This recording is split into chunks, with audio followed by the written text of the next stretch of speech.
안녕하세요, 여러분. 힐링 도파민입니다. 오늘 하루는 어떠셨나요?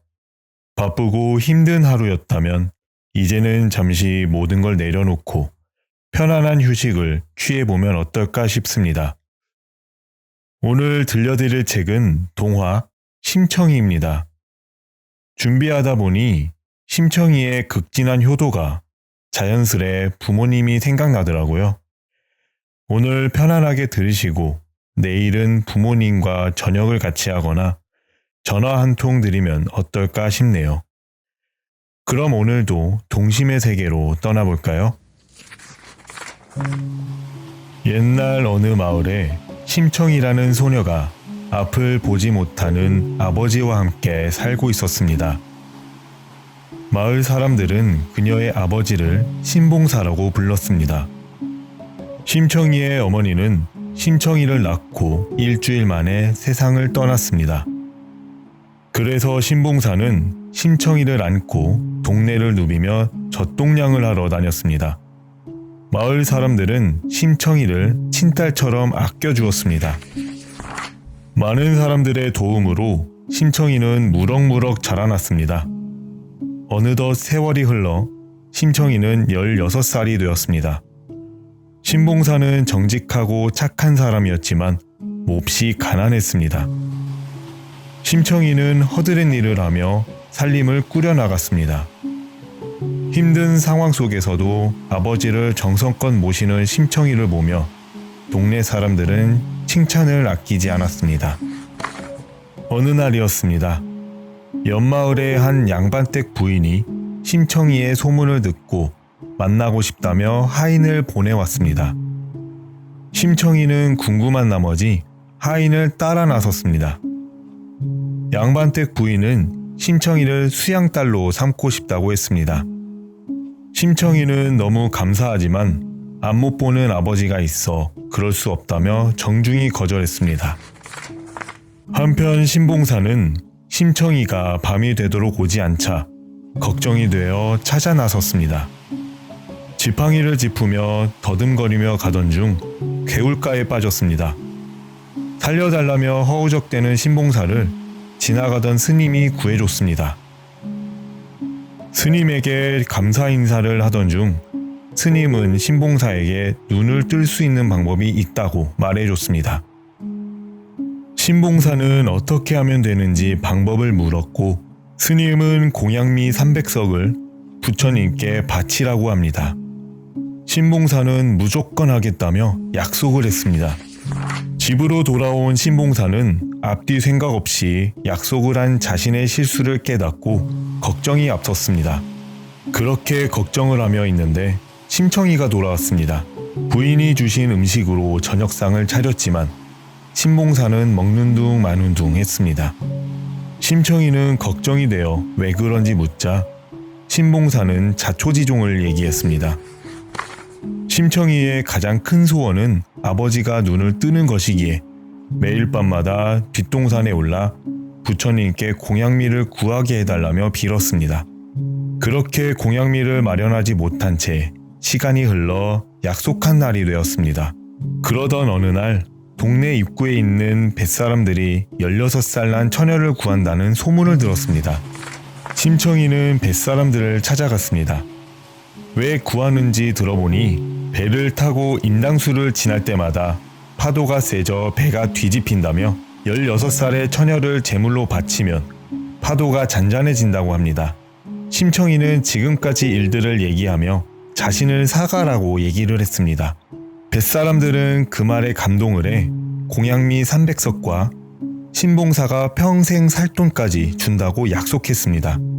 마침내 뱃사람들과 약속한 날짜가 내일로 다가왔습니다. 그녀의 아버지는 아무것도 모른 채 잠을 자고 있었고 심청이는 눈물을 흘리며 밤을 지새웠습니다. 그렇게 아침이 되고 뱃사람들이 찾아왔습니다. 심청이는 마지막으로 아버지의 아침상을 정성껏 차려드리고 문을 나오려고 했으나 나오는 눈물은 참지 못했습니다.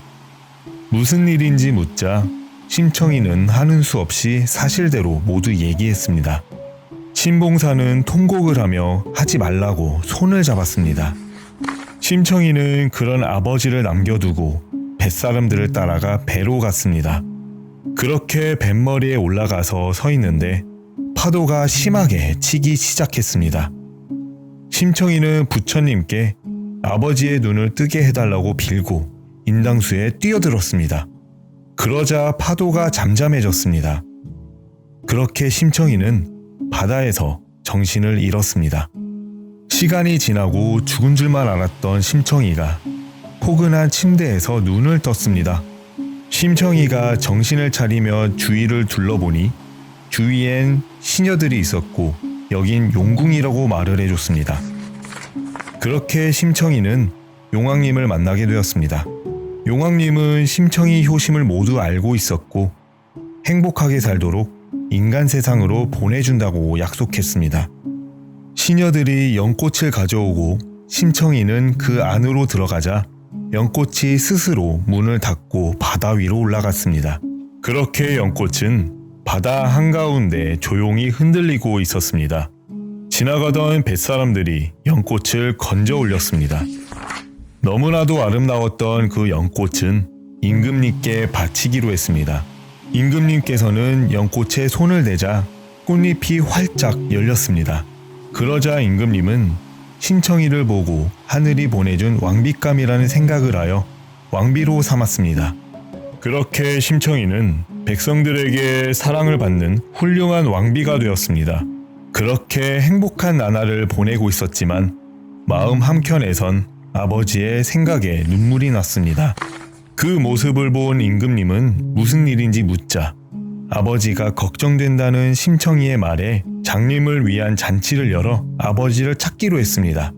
한편 신봉사는 눈은 계속해서 보이지 않았고 딸을 보낸 아픔에 매일같이 눈물로 지새웠습니다.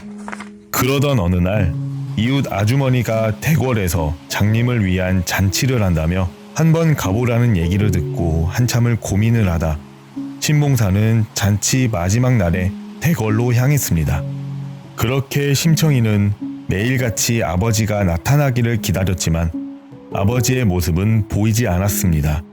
아버지가 돌아가신 것 같다고 슬픔에 잠겨 눈물을 흘렸습니다. 그렇게 시간이 흘러 잔치가 막바지에 이르자 심청이는 포기를 하고 돌아섰습니다. 그러던 그때 다 해진 옷을 입은 신봉사가 대궐로 들어왔습니다. 그렇게 심청이는 아버지를 바로 알아보며 끌어안고 펑펑 눈물을 흘렸습니다. 하지만 신봉사는 내 딸은 이미 죽고 이 세상에 없다며 울면서 말했습니다. 심청이는 지금까지 있었던 일들을 얘기하며 자신이 심청이라고 얘기하자 아버지는 기쁨에 겨워 눈물을 흘렸습니다. 그러자 신봉사의 눈이 갑자기 앞을 보게 되었습니다. 그렇게 처음 본 심청이를 끌어안으며 기쁨의 눈물을 흘렸습니다. 그렇게 심청이는 아버지에게 극진한 효도를 하며 행복하게 살았답니다. 오늘의 이야기 편안하게 들으셨나요? 그럼 오늘 하루도 정말 고생 많으셨어요. 좋은 꿈 꾸고 잘 자요.